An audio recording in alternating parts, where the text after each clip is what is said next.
Amém, meus amados irmãos, graça e paz. Eu espero que todos os irmãos estejam me vendo e me ouvindo bem, para que a gente possa dar continuidade aos nossos estudos dos assuntos do tempo do fim. Eu tenho compartilhado este assunto com várias assembleias, né, em várias lives. Eu tenho falado sobre os juízos do Senhor, os 5 juízos, né? E nessa semana nós estamos compartilhando o juízo do Senhor sobre as nações. Eu venho falando com os irmãos de que no final dos tempos haverá 5 grandes juízos, 5 grandes julgamentos que o Senhor Jesus vai executar sobre a humanidade no final dos tempos.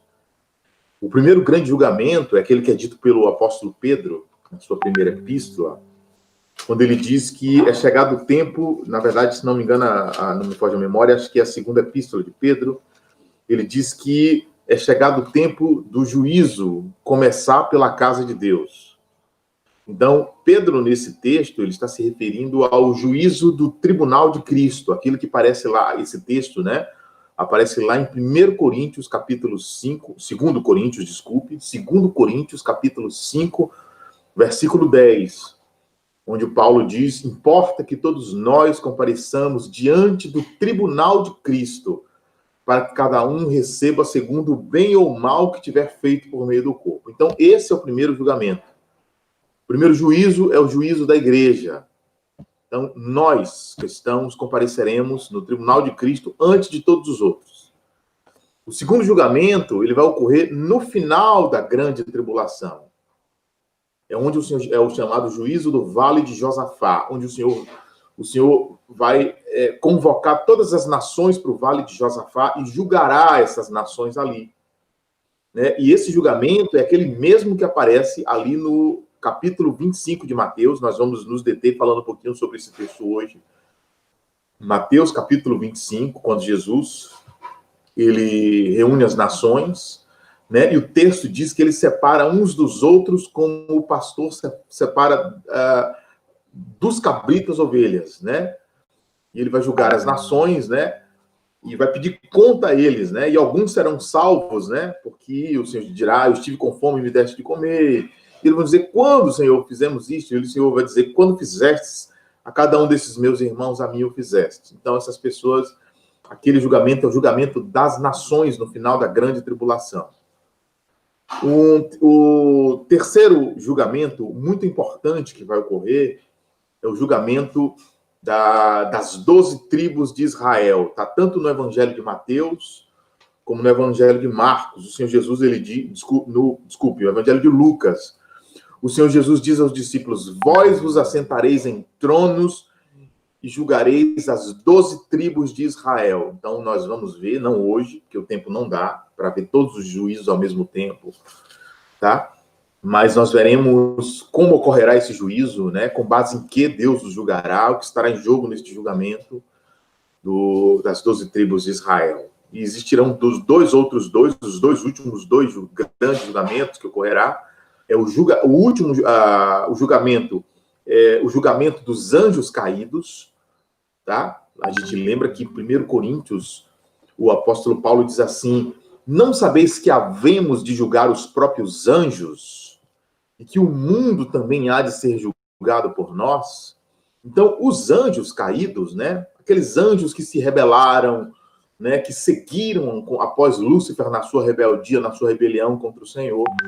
E esses anjos, uma vez caídos, começaram a cometer crimes, começaram a cometer possessões nas pessoas, a ensinar o homem a fazer bruxarias, feitiçarias, coisas malignas, a fazer pactos satânicos, fazer todas as coisas diabólicas das trevas, a ensinar o homem, né, as coisas ocultas das trevas, né, o homem se envolver com ocultismo, com bruxaria, com religiões de invocação de espíritos malignos. Todos esses espíritos malignos que têm corrompido o homem, que têm levado o homem a cometer estes erros, esses espíritos malignos, eles vão dar conta ao Senhor de cada um desses crimes que eles têm cometido, tá? Eles serão julgados pela igreja, né?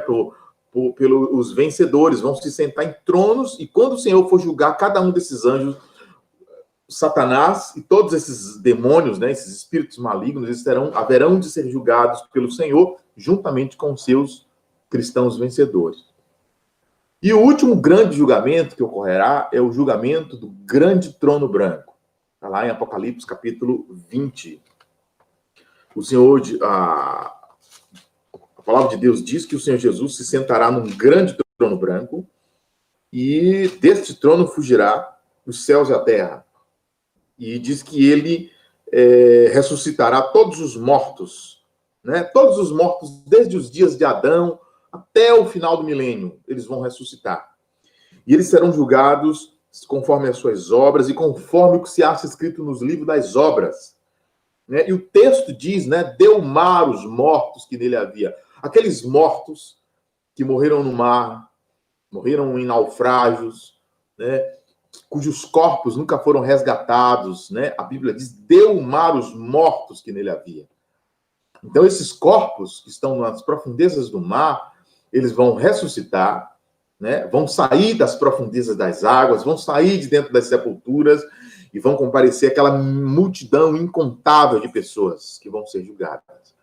A multidão será tão grande, né, que João diz que o número de perdidos é como a areia da praia que está no mar, dada a quantidade de pessoas que será julgada neste último e grande julgamento.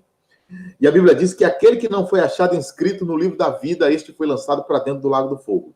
Então, meus irmãos, nós vamos falar um pouquinho sobre esses julgamentos.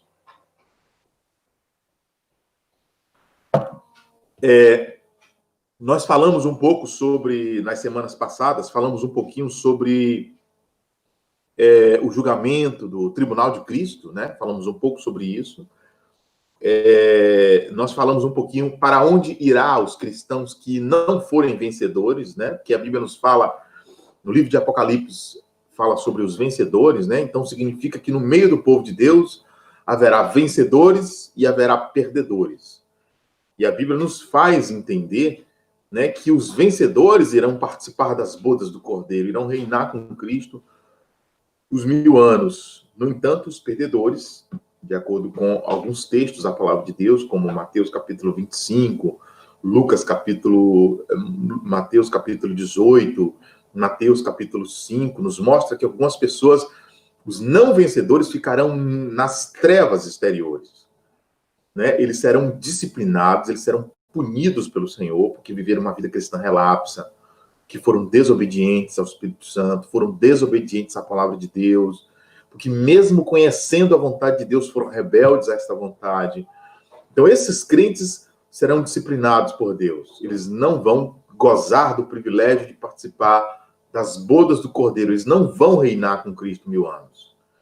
Então, o que está em jogo no julgamento do Tribunal de Cristo não será mais a salvação ou perdição eterna. O que está em jogo no Tribunal de Cristo é ganho de galardão ou perda de galardão. Se um cristão ganha galardão, esses galardões, a palavra galardão significa recompensa. Este galardão é como se fosse uma pontuação. Vou usar isso para ajudar os irmãos a entender, tá? É uma pontuação. O cristão, ele foi obediente ao Senhor hoje. Ele ouviu a voz do Espírito Santo e seguiu fielmente a voz do Senhor. Então, ele ganhou o galardão por causa dessa obediência. Um cristão, ele conseguiu vencer uma tentação e viver em santidade. Então, ele ganhou um galardão por isso. Um cristão, ele se deixou ser usado por Deus, foi fiel ao Senhor e ganhou almas. Conseguiu conduzir pessoas das trevas a ouvir normalmente. Conseguem todos me ver bem? Por favor, me informe, porque eu estou olhando aqui, pelo menos na minha imagem no YouTube, eu não estou vendo. Viu? Aí, só para saber, peço que o pastor Técio me ajude a saber, os irmãos que estão acompanhando, só para eu saber, viu, irmãos? Porque a gente tem tido muitos problemas com conexão, para a gente não perder todo o conteúdo do nosso compartilhar. Bom, então, irmãos, pronto, amém. Pastor Técio já me respondeu aqui. Então, irmãos, então, assim, o reino haverá graduações. O reino, ok, Técio? Tranquilo, meu irmão. Então, irmãos, o reino, ele haverá graduações. Tranquilo, amado. Então, o reino terá graduações, irmãos, tá? Haverão níveis de graduação no reino. Níveis de graduação. Aquele que foi fiel ao Senhor, numa medida elevada, ele receberá um elevado galardão. Aquele que foi fiel ao Senhor numa medida mediana, ele receberá um galardão mediano. E aquele que negligenciou, que viveu de uma forma totalmente relapsa, totalmente negligente, esse cristão não receberá galardão. Tá? Ele ficará fora do reino. Ele será disciplinado pelo Senhor por 1000 anos, tá? E ele vai entrar na Nova Jerusalém no final do milênio, no estado eterno, ele entra na Nova Jerusalém. Mas durante o período milenar, durante as bodas do Cordeiro, este crente, ele não terá o direito de participar desta dispensação.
Pronto, Écio, posso continuar?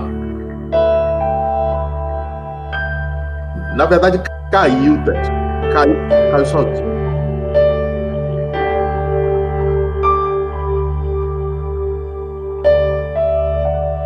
Tá certo. Pronto. Ok, irmãos. Desculpe aí, irmãos, que o sinal caiu aqui, irmão, enquanto a gente estava falando. Bom, irmãos, vamos orar mais uma vez. Senhor, nós colocamos esse tempo nas tuas mãos. Pedimos a cobertura do teu sangue, pedimos que o Senhor detenha Satanás, destrua os espíritos malignos que estão operando contra nós, nos abençoa, nos sustenta e nos conduz durante todo este tempo no nome do Senhor Jesus. Nos abençoe e nos guarde de tua boa mão. Em teu nome nós te oramos e agradecemos. Bom, irmãos,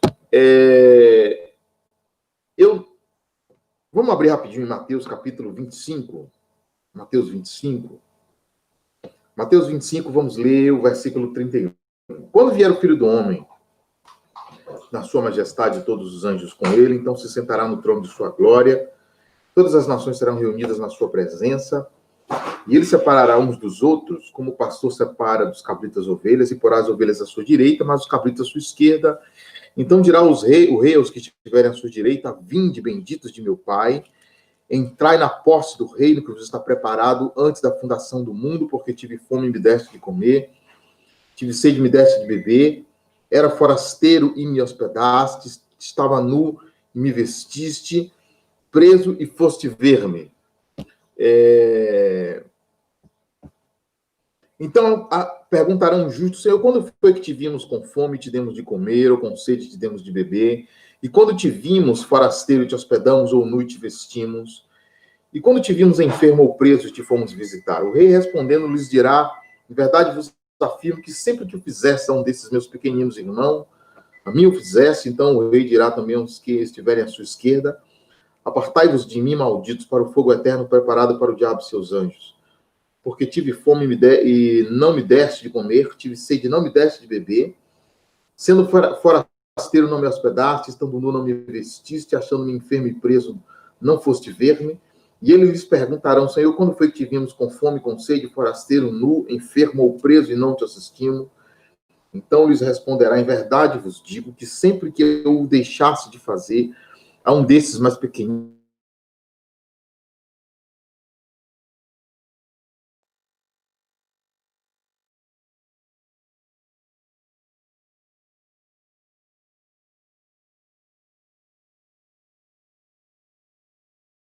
a mim.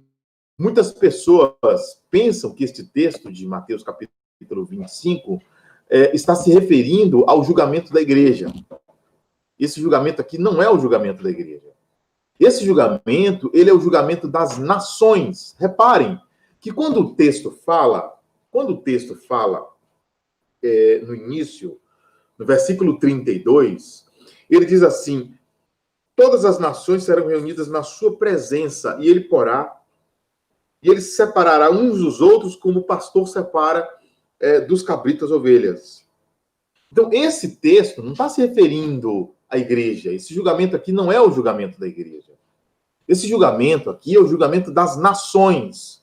O Senhor Jesus aqui, ele está reunindo as nações. Isso aqui já é o final da guerra do Armagedon. Aqui, a Israel já foi perseguido. Israel, milhares de judeus foram mortos.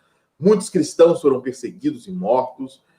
E aqui, a gente não pode se esquecer que aqui foi implantado pelo anticristo o número do 666, o sinal da besta. Tá? O anticristo, ele estabelece um sistema econômico mundial, um sistema religioso mundial e um sistema político mundial. Tá? E nesse sistema econômico, ele controla toda a movimentação financeira, toda transação financeira é controlada pelo anticristo. Tá? Ele estabelece esse controle por meio do número do 666, de modo que quem não aceita o número da besta, tá? O número do 666, não pode comprar e nem vender, como está lá em Apocalipse, capítulo 13. Você vai reparar que nesse capítulo 25 de Mateus, as pessoas às quais Jesus está se referindo, elas estão passando por grandes problemas, grandes dificuldades financeiras. Repara aqui, tá? No versículo 35, Jesus diz assim, ó: tive com fome, tive sede, era forasteiro, estava nu, estava preso. Então, repare que essas pessoas, elas estão passando todas por muitas dificuldades.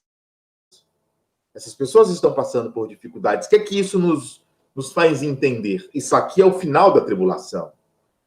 Tá? As pessoas, os cristãos não vão aceitar o número da besta, não vão aceitar o número do 666, e pelo fato de não aceitar o número do 666, os cristãos terão dificuldades para poder comprar. As pessoas vão ter dificuldades para poder comprar o pão, para poder pagar suas contas, para ter acesso à água, para ter acesso à alimentação, para ter acesso à internet, energia elétrica. Então, essas pessoas vão ter muitas dificuldades. Então,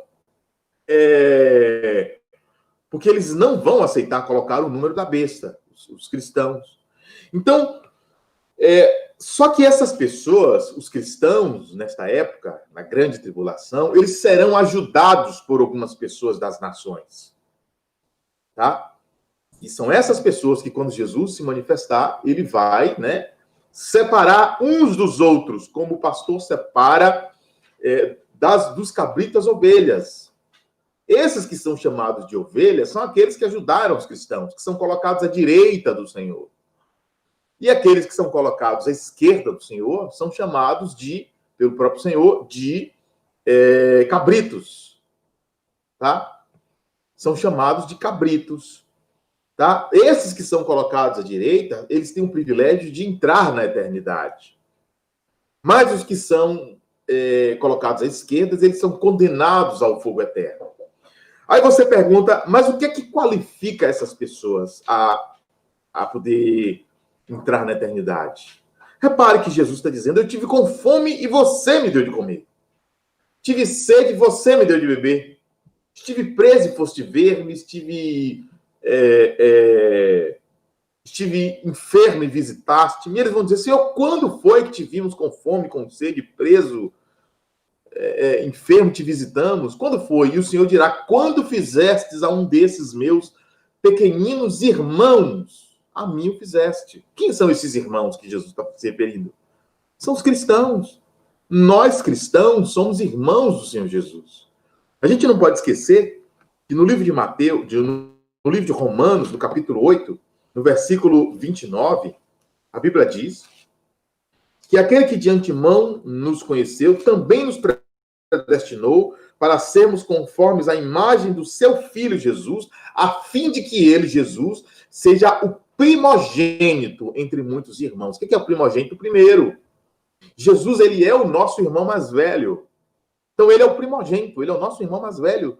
Deus tem muitos filhos. Todos aqueles que se converteram a Jesus se tornaram filhos de Deus.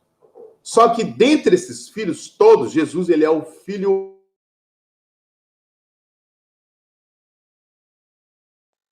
Quando vocês fizeram a mim, vocês fizeram a estes meus pequeninos irmãos, tá? Irmãos, a conexão está normal? Tá, por favor, eu peço que os irmãos me mantenham informado, porque eu vejo aqui que a minha imagem, às vezes, ela dá uma travada, viu irmão? Só para eu ficar ligado e a gente poder corrigir aí quando acontecer. Bom, então, irmãos,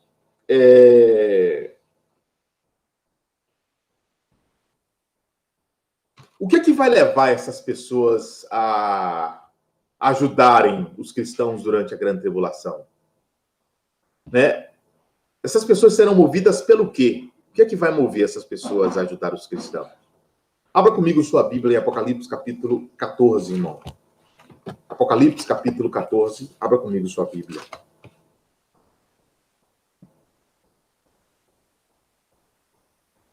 Apocalipse capítulo 14.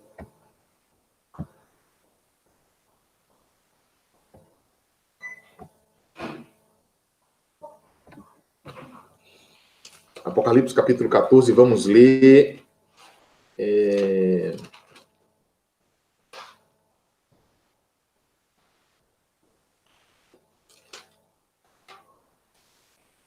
Apocalipse 14, vamos ler a partir do versículo 6.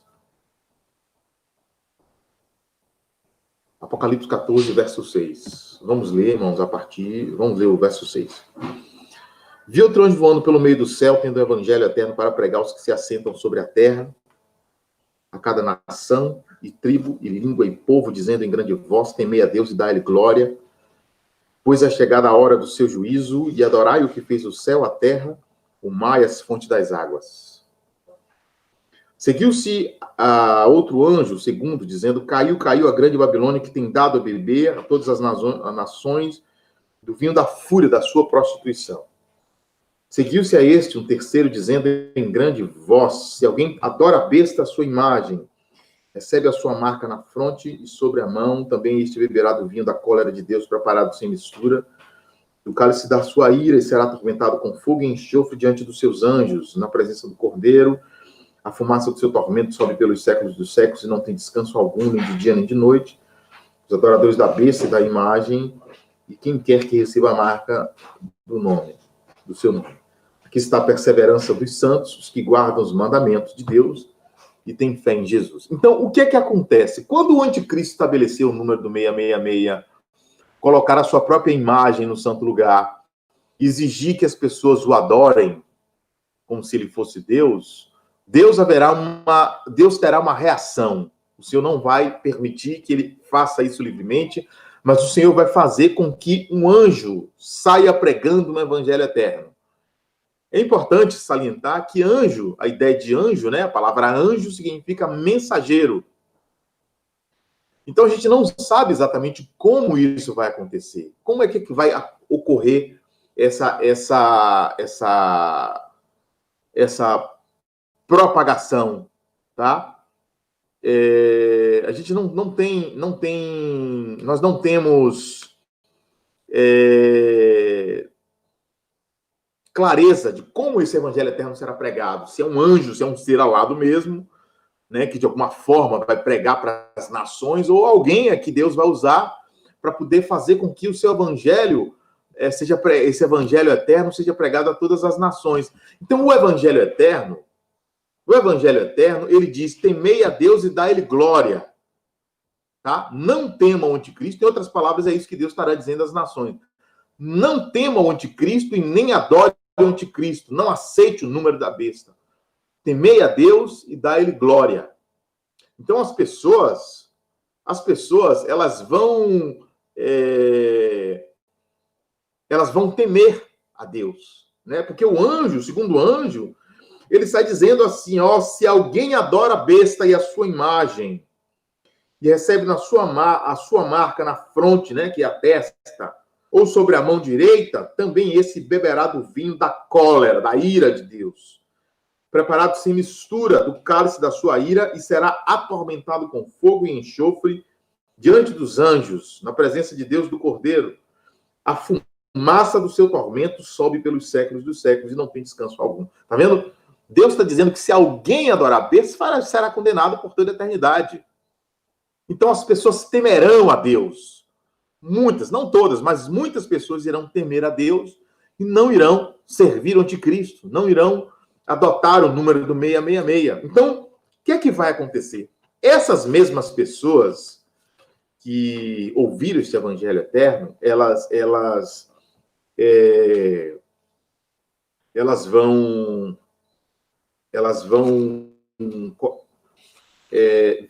ver, né, que os cristãos estarão passando por grandes dificuldades, né, e elas não entregarão os cristãos na mão do anticristo, né? Não somente não vão aceitar o número da besta, como também não vão entregar os filhos de Deus, né? Não vão denunciar os cristãos para serem mortos pelo anticristo.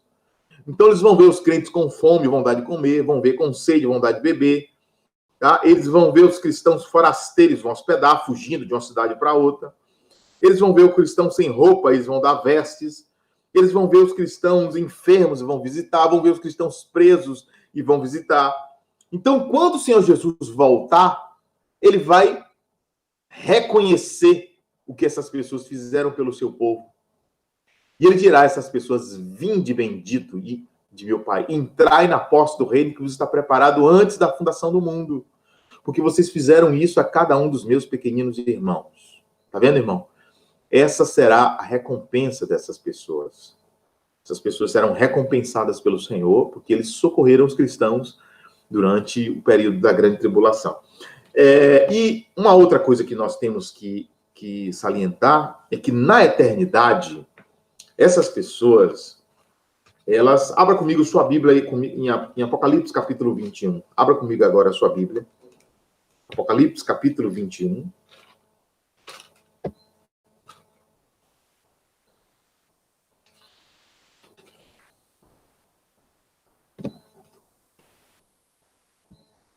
Apocalipse 21, irmãos.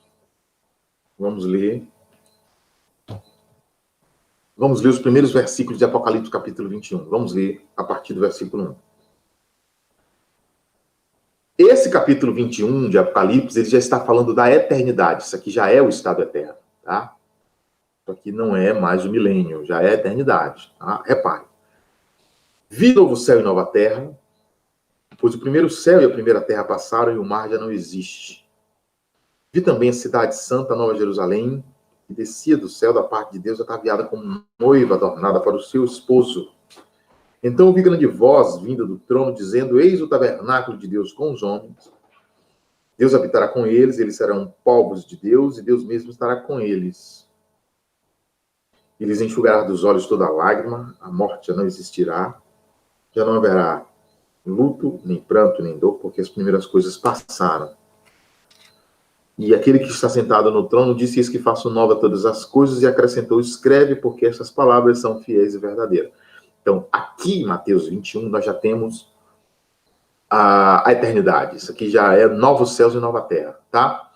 Então, quando isso aqui acontecer, irmão, aqui já houve a ressurreição dos mortos. Todos os crentes que estavam mortos, que estavam nas sepulturas, eles aqui já ressuscitaram. Os que estavam vivos foram arrebatados e foram transformados no ato do arrebatamento. E, neste momento,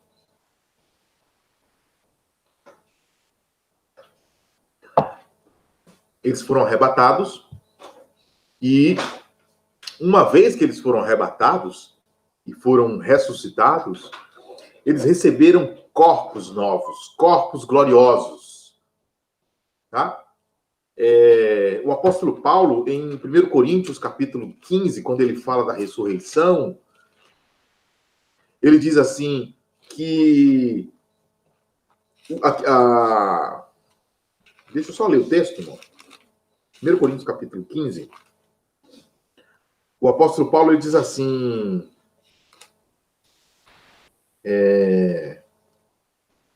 15:51. Eis que vos digo um mistério, nem todos dormiremos, mas transformados seremos todos. No momento, num abrir e fechar de olhos, ao ressoar da última trombeta. A trombeta soará, os mortos ressuscitarão incorruptíveis e nós, os vivos, né? Quando ele fala nós, está se referindo aos vivos. Nós seremos transformados. Porque é necessário que este corpo corruptível se revista de incorruptibilidade. Tá? Irmão, essa corruptibilidade que ele está falando aqui, não está falando da corrupção do pecado, não, viu, irmão? Quando ele diz assim, é necessário que este corpo corruptível, esse corruptível aqui, não é corruptível de pecado, não, tá, irmão? Corruptível aqui é de mortal, um corpo que envelhece, um corpo que adoece. Tá?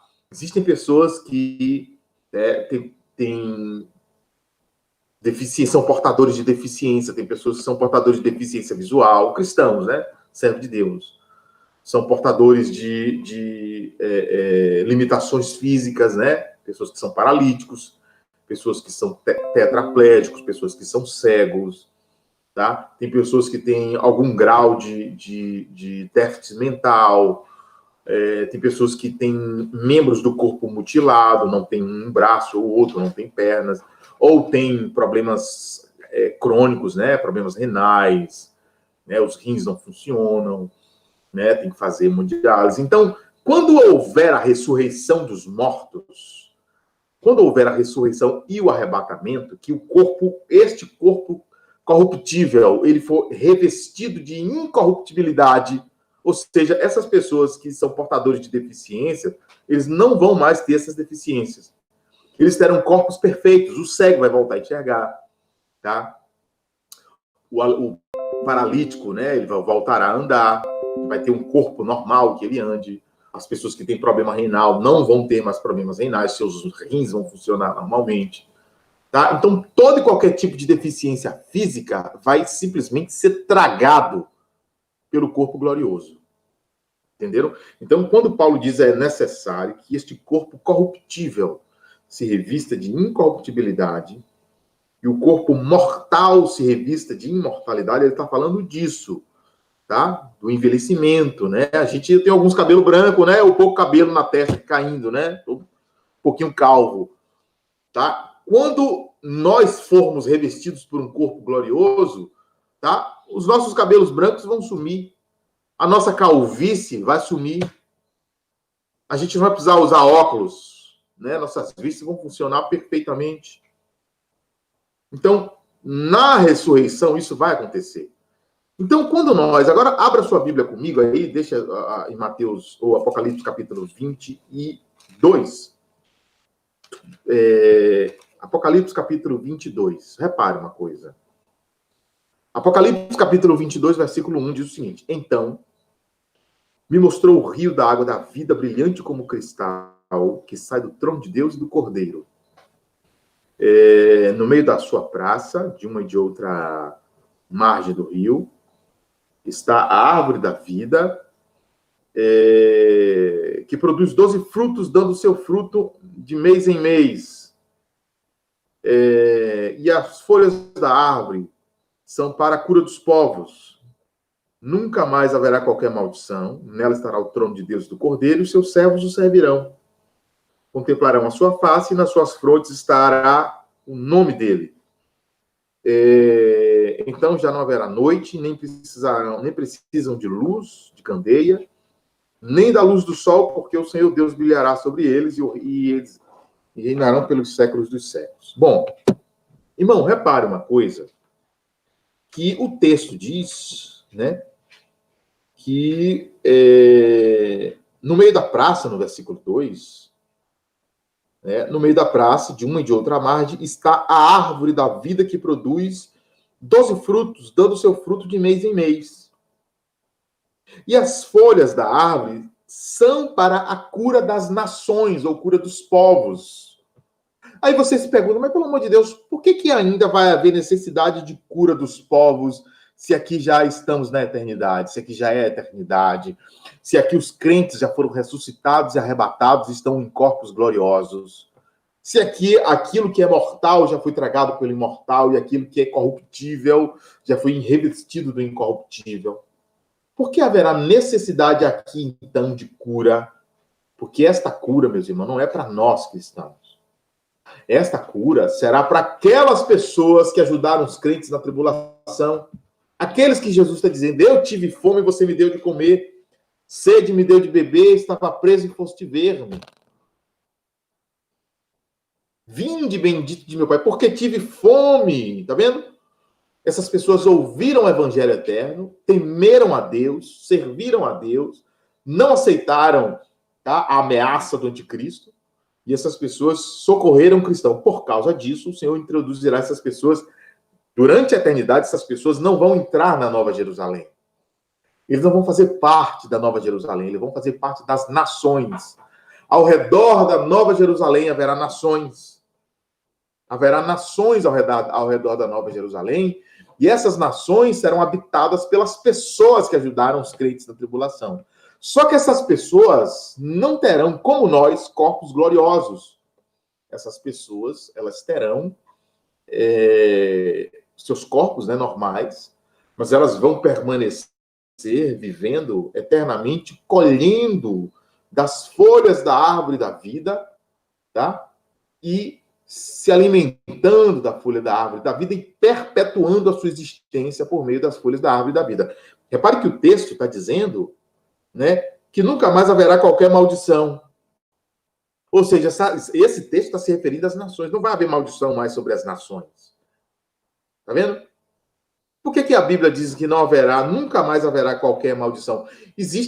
No passado, a gente lembra que houve maldição sobre algumas nações. A gente se lembra que lá no livro de Gênesis, né? Noé, ele tem 3 filhos, né? Que são Sem, Cão e Jafé. E a partir daqueles seus 3 filhos, Noé repovoa todo o mundo. E a gente se lembra que Noé, aqueles 3 filhos de Noé, representam, Sem representam os semitas, que são os povos, né, judeus, né, e alguns povos asiáticos, né? Por exemplo, se crer que os povos orientais, né, os chineses, os japoneses, os coreanos, né, os filipinos, os mongolianos, né, e os indianos, eles sejam povos de linhagem também semita, tá? Então, Noé teve esses 3 filhos, Sem, Cão e Jafé, e Sem gerou toda essa linhagem, tá? Os judeus, que são semitas, e esses povos orientais e povos indianos, tá? Depois ele teve um segundo filho, que é o Cã, que representam os povos africanos, porque você vai ver que eles migraram para a África, ele migrou para a África e lá ele povoou a África, né? Todas aquelas nações africanas, né? Ele povoou a África, então Cã representa os africanos, tá? E o nome Cão significa homem de pele escura. Então, Cã representa os africanos. E Jafé, ele é aquele que povoa a Europa. Então, ele representa, né, aqueles povos caucasianos da Europa. Né? Na Europa, você vai perceber que ali existem algumas etnias, né, os latinos, né, que é ali representado pelos povos pelos portugueses, pelos espanhóis, pelos franceses, né? São povos de língua latina, né? Os italianos, né? Tem os povos chamados povos germânicos, né? Que são os ingleses, os alemães, os austríacos, os húngaros, né? E tem os povos eslavos, que são aqueles mais do leste da Europa, que são os russos, os ucranianos, os croatas. Então, existe ali várias linhagens que são os descendentes de Jafé. Mas você vai lembrar que a Bíblia nos relata que um dia, né, Noé plantou uma vinha, ele se embriagou com o vinho, né, da vinha que ele tinha plantado, e ele ficou dentro da tenda dele nu, sem roupa. E que o seu filho Cão saiu e divulgou que o pai dele tinha se embriagado e ficado nu. Tinha ficado nu dentro de sua tenda, né? Ele zombou disso, ele escarneceu do seu pai. Quando o pai e os 2 irmãos dele, né, Jafé e Sem, foram lá e cobriram a nudez do seu pai. Eles cobriram, tá vendo? E aí, quando Noé despertou do seu vinho, da sua embriaguez, Noé soube o que o seu filho tinha feito. O que é que Noé fez? Noé amaldiçoou o seu filho Cão e disse: maldito, bendito seja o Deus de Sem, habite Jafé nas tendas de Sem e Canaã lhe seja servo, né? Bendito seja o Deus de Sem, ele fala 2 vezes, e Cão seja servo dos servos de seus irmãos. E aí você vai lembrar que por causa dessa palavra de maldição proferida por Noé, né, os negros na África foram escravizados por muitos séculos, por mais de quase 500 anos, né, de escravidão dos negros da África, né? Você vai reparar que os povos africanos, eles não prosperaram muito cientificamente, economicamente, né? Eles não se tornaram civilizações avançadas por causa dessa palavra de maldição que foi proferida por Noé contra Cão e todos os seus descendentes. Então, quando ele fala aqui, ó, nunca mais haverá qualquer maldição. Está se referindo que existem... você repara que muitas dessas nações ficaram presas debaixo dessas maldições e não avançaram, tá? Enquanto você vai ver que os semitas prosperaram muito, a nação de Israel é uma nação próspera, os povos asiáticos, né, os japoneses, os sul-coreanos, né, a gente vê hoje a China, né, infelizmente com o problema do comunismo, né, mas mesmo assim avançaram, os indianos, né, não avançaram mais por causa do problema de muitas de suas crenças, mas você vai ver que existem muitos cientistas indianos brilhantes, que são matemáticos, físicos, astrônomos, mas você vai ver que a África, os povos africanos, eles não prosperaram muito por causa disso. Tá vendo, irmão? Então, irmãos, Então o texto diz, nunca mais haverá qualquer maldição, né? Nela estará o trono de Deus, do Cordeiro, e seus servos o servirão. Contemplarão a sua face, nas suas frontes está o nome dele. Então já não haverá noite, nem precisam eles de luz de candeia, nem de luz do sol, porque o Senhor Deus brilhará sobre eles e reinarão pelos séculos dos séculos. Então, meus irmãos, só verificando com os irmãos se a conexão está normal, irmãos.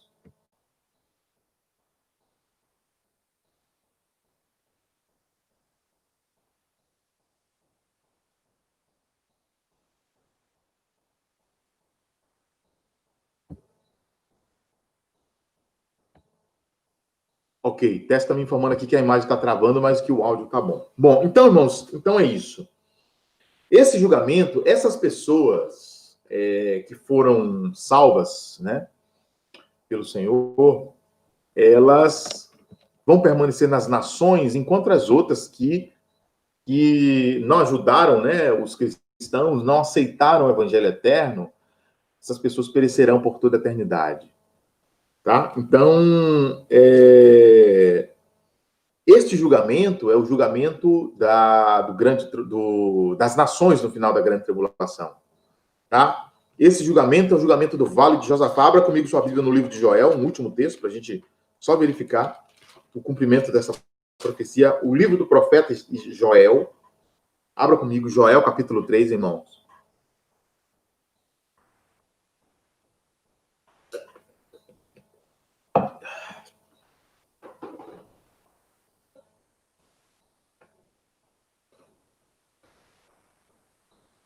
Joel, capítulo 3, irmãos.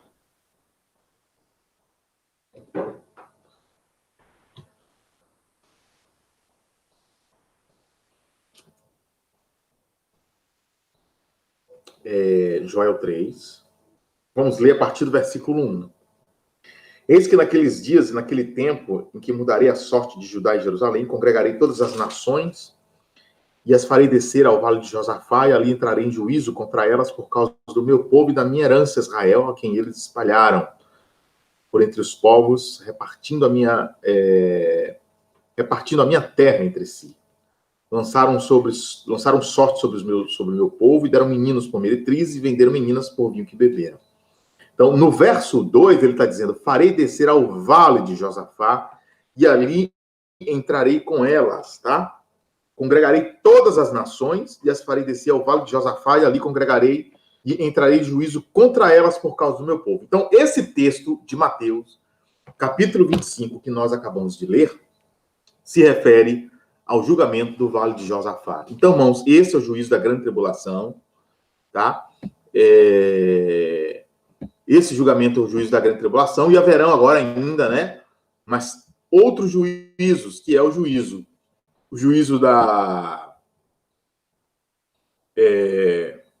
o julgamento das 12 tribos de Israel, o julgamento dos anjos caídos e o julgamento do grande trono branco, onde Deus julgará todo o restante da humanidade, vivos e mortos. Tá bom?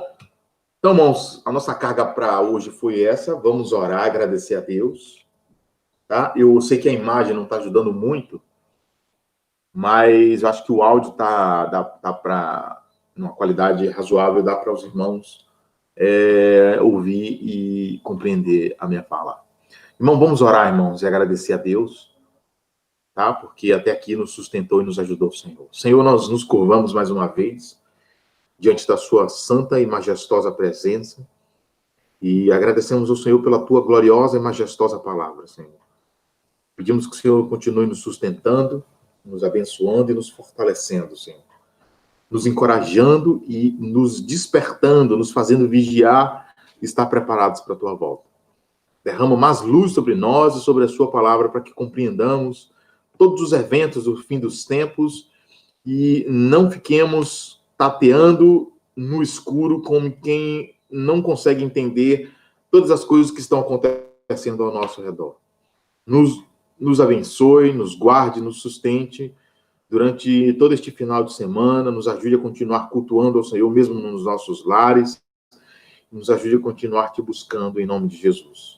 No teu santo nome, nós te agradecemos, te oramos e te agradecemos. Amém, meus amados irmãos. Jesus é o Senhor. Até a próxima semana, na próxima live, se Deus quiser.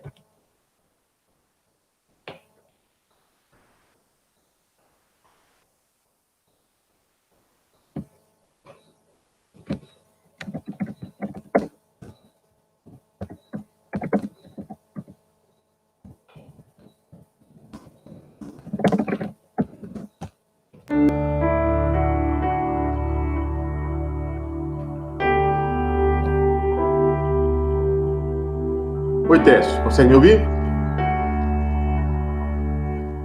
Pronto, meu irmão. Pronto. Finalizei aqui, meu irmão.